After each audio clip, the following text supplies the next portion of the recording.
Hello everyone, my name is Alan Jones and I welcome you to another life story coming to you from Life Stories Worldwide.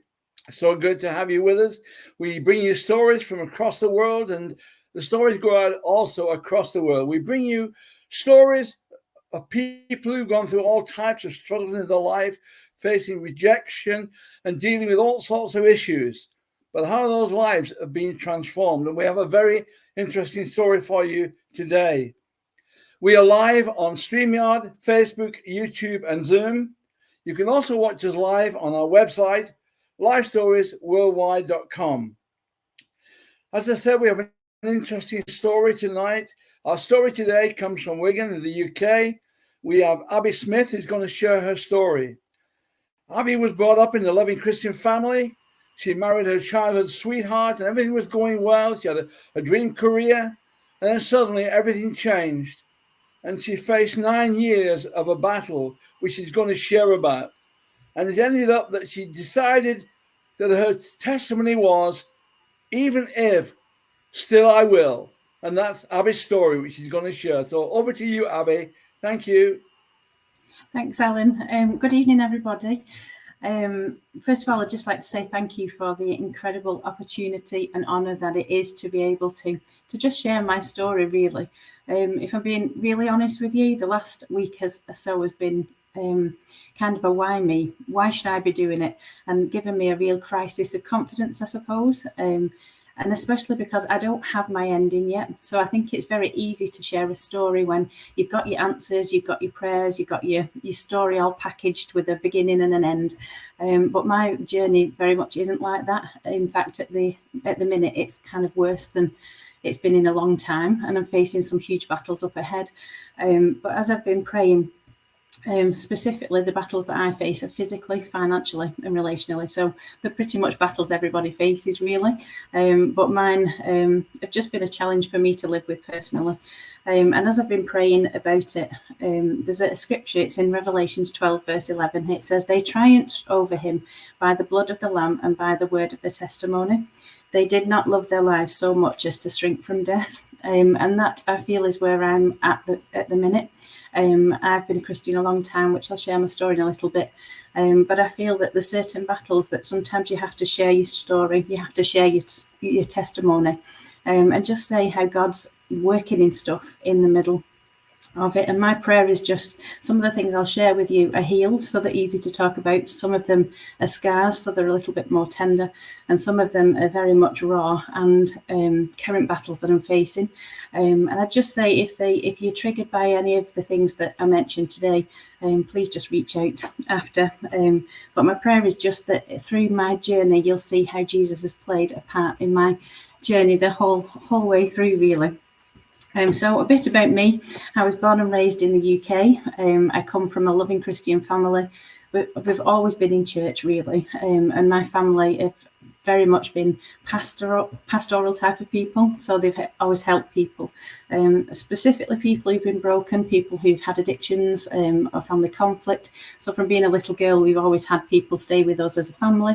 And detoxing off different drugs before they go to rehab, or struggling with family dynamics. So we've had a lot of people through our house and our journey.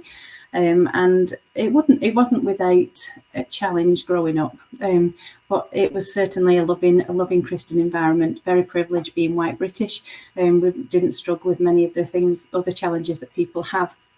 And to be honest with you, giving my testimony up till recently, really, I was a little bit embarrassed because I don't have like a transformational moment of where I came to faith and I was in a desperately bad place and I needed God, and I didn't have that. I loved Jesus from a very young girl, and knew that he existed. So there's lots of experiences that I could tell you about, lots of little stories that while I was younger, Jesus really showed himself to me as being real. And I truly believed from very, very young that Jesus existed, was alive and was real, and it became my very best friend.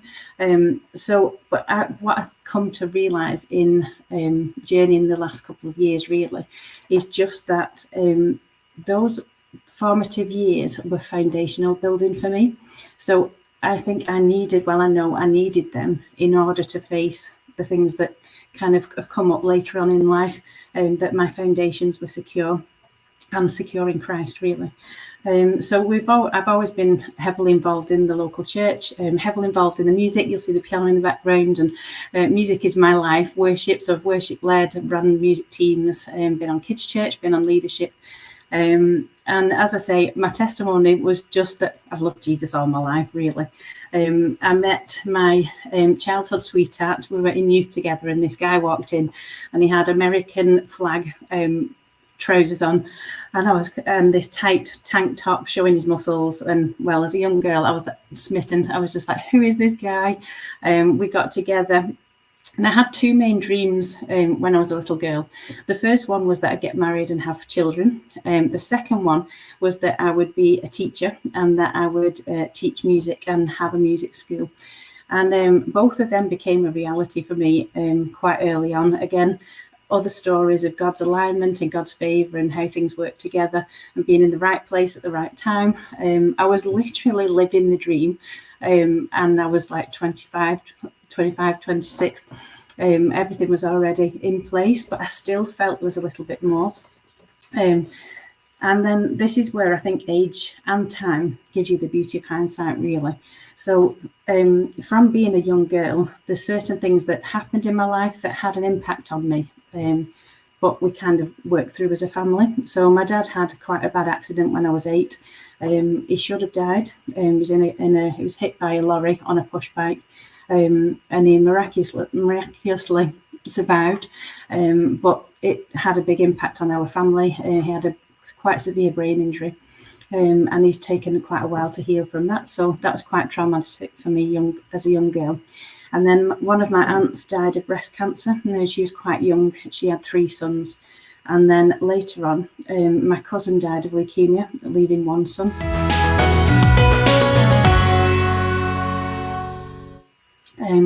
And the families were really devastated by that, losing the mother. They both had young sons.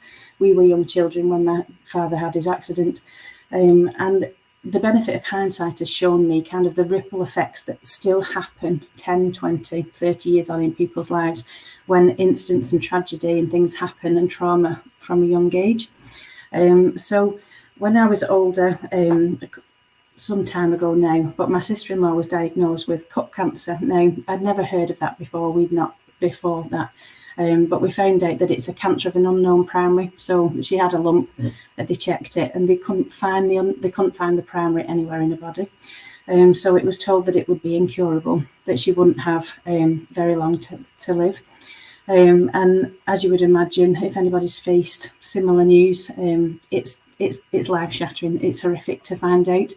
And something arose in me that I couldn't sit back and just watch it happen. So what had happened to my cousins and to my cousin's son, there must be a way forward to support her family, to help her live the life that she had well left, and to leave life well, which seems a strange thing to say, but hopefully as I explain more you'll understand. But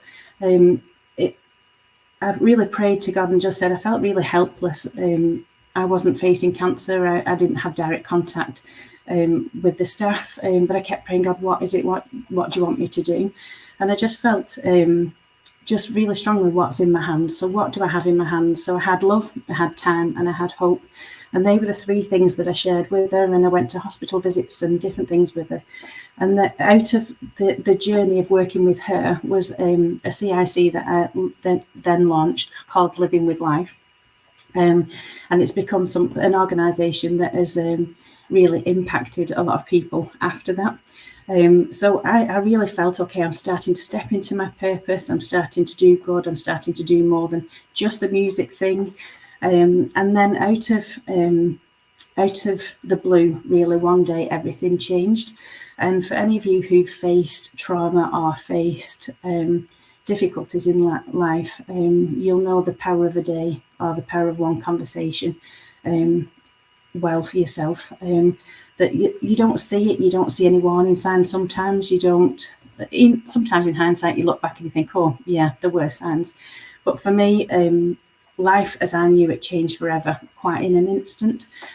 So my husband, we had 2 children at the time, which that was a story in itself. I struggled to get pregnant, and they were complete miracles. But my husband at the time brought some news to me, to our marriage, of some things that he was working through. Now, it'd be unfair on a live forum to share this, and this is kind of where my own confidence and my own voice has been hit, because I think once you put something online, it's then there for everybody to say. But what I want to say is to just reach out to people who've faced situations unexpectedly. Just that there is hope and there is a different way to handle it. So the details that my husband brought, we tried to talk through it, but needless to say, our marriage ended, and we weren't able to sort the things that were the issue. He just made some choices that didn't align before God with what I agreed with. Now, we all have different belief systems and we all have different values, but the bit I want you to hear from my story for me today is that in my family, divorce isn't an option. I come from a great family, great marriage, where it's not always been easy, but they've worked through it and demonstrated having Christ at the centre. So I kind of felt that I'd brought shame on my family by being divorced, even though it was out of my hands. But a saying that I've always come back to is that you can't always change what happens to you, but you can always change how you respond to it, and it's a choice that you make, and it has to be a conscious choice, and that's very difficult. So for me, it was the biggest thing I'd faced, and it wasn't part of my plan. So in no part of my dreams for my life, in my plan for my life, did I ever see divorce being part of that. It never would have even been on a horizon basis. So it left me very broken, very shocked. I strived very hard to keep going for my 2 children. The financial support had left. I wasn't working at the time. I was just setting up the charity. So there's no funding. His family were my family. We'd been together 22 years at that time. So a lot of our life, a lot of who I was built with him as a thing. So I didn't know who I was really on my own. And it really rocked the core of who I am, of who do I believe God made me to be, and who am I just as me. And I chose to press in that moment. I'm not sure it was a conscious choice that I made, but it was definitely built on those formative years of being a young girl and knowing that Jesus was who he says he was. So I literally ran to Jesus. So I put podcasts on, I listened to worship 24/7. I really plugged into church. I did all the kind of things that I know that would keep me safe until I worked through it. And meanwhile, I was on, because Living with Life was growing really well, I was lucky enough to be on Lloyds Bank. It's called Lloyds Bank Social Entrepreneur Scheme. And we were listening to a lady who she was talking about the dangers of putting all your eggs in one basket. And the news that my husband had brought was very raw for me. Not many people knew at that time. And I started feeling these tears rise up. And I was just like, I'm in the middle of a room with lots of professionals. I cannot deal with this right now. And so I went outside for some fresh air, and I just thought, I put all my eggs in one basket. I thought I was married for life. I didn't do anything to deserve this. I don't know how to handle this. I can't do life on my own. So quite a desperate situation. And I don't know where you are with your faith, but some people would believe that God speaks to them. So for me, God would speak to me through when I'm reading the Bible. Certain lines come out, or mostly worship songs, and just key lines that I hear and I think, oh, okay. I went outside of this big building. It was in the middle of a city centre. And I was so upset and so distraught, and at such a place of desperation. I literally screamed. I was just like, where are you, God? Which I never scream, but I was just desperate. And really clearly, I heard this audible voice, look up. So I spun round really quick thinking, oh gosh, who's come out, who's heard me? And there was nobody there. So in the middle of a city centre, there was nobody at all, and nobody behind me. So I looked up, and I heard again very clear this word, look up. Now, just in the distance was this big sky-rise building, lots of apartment blocks. And there was what looked like this tiny little skip and this crane, this tower crane, trying to get this skip into this apartment block. Now, I heard again this voice that just said, "Get in the skip." So I just thought, oh my goodness, I have actually lost my mind. I am actually going crazy. And as I went home, I think the shock just stopped me crying anyway. But I came in, and then I started getting cross, and I just thought, God, if that is your audible voice, I've never heard you speak audibly before. And then of all the things you have to tell me, it's getting a skip. Are you actually for real? Are you actually? So forgive me if you don't have a relationship with God like this, but this is just how I was cross. I was talking to God. But as I prayed about the skip, if you think of a skip like one of these big builder's skips that they put all the rubbish in, they're really strong. And even if an Arctic lorry was to hit them, you would feel the shudder of the skip, but you wouldn't be hurt. And the skip became a place of safety for me. And so the skip became representative of just getting in. And me and the kids, if we got into God's arms, if we stayed in his will, everything would be okay. And so I found it very reaffirming. Lots of people gave me different words after that, saying that the skip was filled with hot water and bubble bath and oils, and I was being enriched. So I was just soaking in it, thinking, okay, we're going to come through this, we'll be fine. And I started getting stronger and better, and everything was working to help me get better. And then the second blow came. So the second blow was that my father-in-law then died. And 2 weeks after, my sister-in-law died, the one who had cup cancer. And with that, my whole family that I'd known for most of my life was blown apart. It was a very, very, very difficult time. And even now, it's still raw and still very real. The pain within that season of, I think I'd almost journeyed the marriage, it was a difficult marriage. It wasn't an easy marriage anyway. I'd almost journeyed the marriage breakdown, but this came at a heavy blow. And there's been times since that I thought, okay, I'm in the skip. Why is this hurting? And I honestly think that in that one day, my life was completely altered. And in the space of 18 months, all I knew had changed.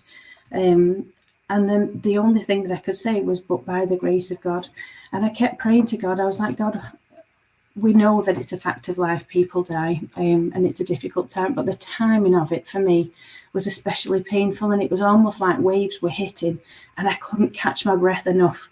And my mental health really declined quite rapidly. Really, really struggled with family conflict and things that were happening around that time. Which again isn't really fair to wear online, but it was just a very difficult time. So I prayed again. I was like, God, I need a different picture. Like the skip isn't helping.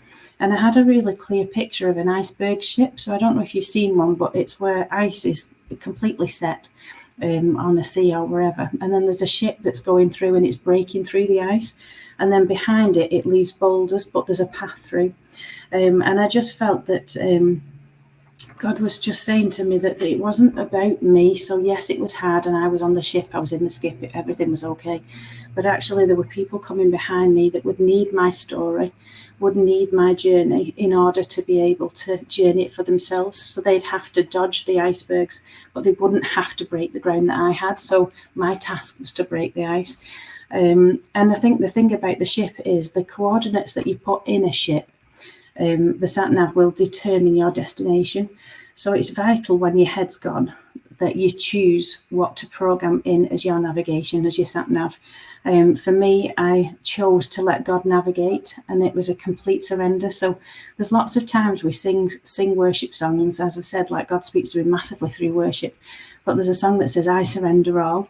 And then there's another one that says, Spirit, lead me where my trust is without borders. And quite often we sing these songs in full throttle and sing them with all we've got. But then when God asks us to do that, to surrender all and say, even your dreams, even your hopes, everything for the sake of other people, to show them Jesus, to show them. So everybody hits elements of life, whether you're a Christian or not, life happens. But for me, I wanted to show people that having Jesus really was the thing that kept me going time after time after time again.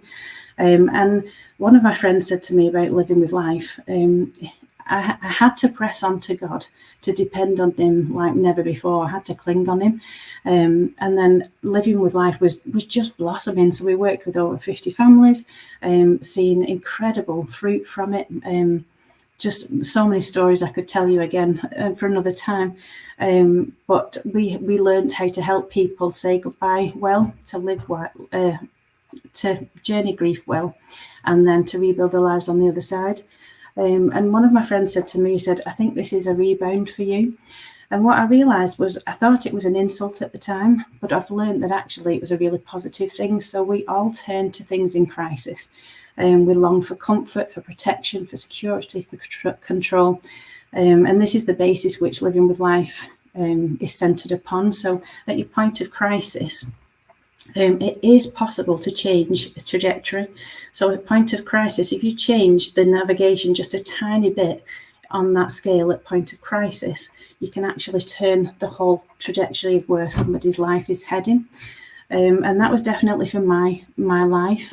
So because I chose to plug into the right things that were life-giving for me, because I chose to trust Jesus to lead me, because I read my Bible more, and even to be honest with you, it's not just things that I did.